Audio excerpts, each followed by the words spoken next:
Florida rapper Julio foolio sadly lost his life on his birthday the other day, and it really struck me. Like, every time one of these drill rappers pass away, every time we losing our people, quite honest, to be quite honest with you, it hits a nerve inside of me, because I'm seeing how senseless the violence is. I'm seeing how like in the book of Hosea, where God says my people are destroyed for a lack of knowledge.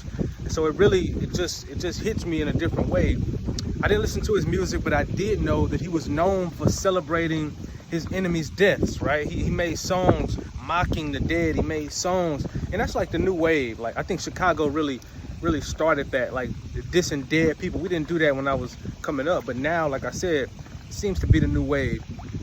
When he passed, man, I was like, man, let me go check out some of his music and just see what he was communicating, see if he was crying out for help in any of these songs. And what I found, I didn't even have to dig long. I found a record called I Don't Need Love. I Don't Need Love.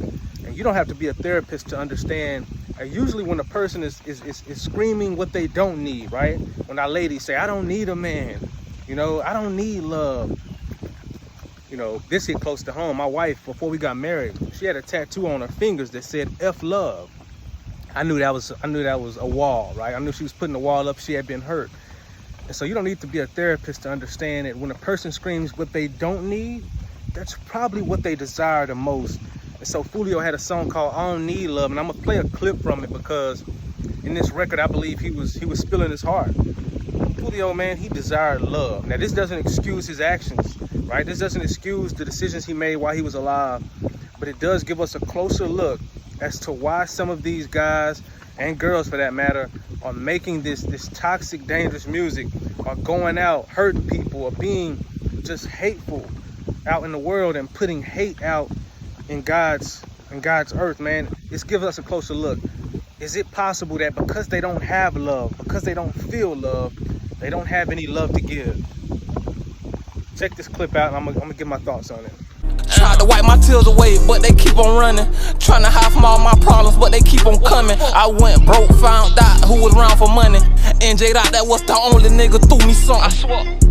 But I don't wanna be alive. Got me eating all these pills, this is suicide. If you hop inside this whip, then it's homicide. This shit loyalty over love, we shall not cross the guys. I don't really need love. They gon' fill your head with lies, I don't need trust. Lil' bro pop out with that mask and he skied up. And he on his fifth body, got his bees up. Tried to wipe my tears away, but they keep on running. Tryna hide from all my problems, but they keep on coming. All week for summer, we was out shopping. My dog died, y'all dog died, this shit never stopping.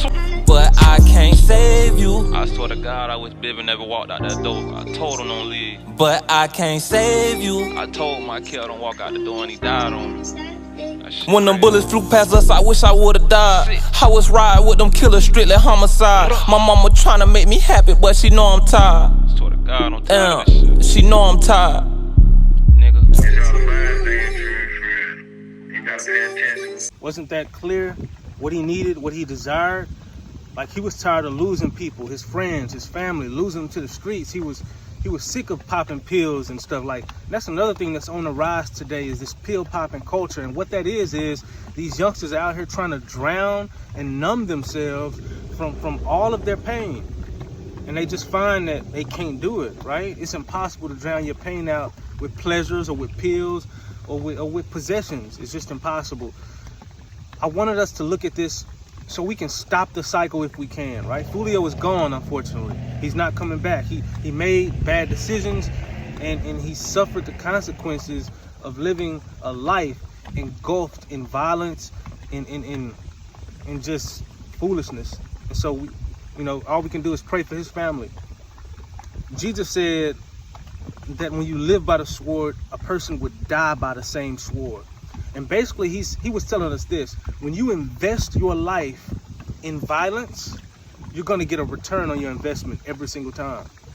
And so for these youngsters out here, man, I think our job for them, it has to be to get them, first of all, they need love. That's just a given. They need fatherhood. They need guidance. We know that. I sound like a broken record.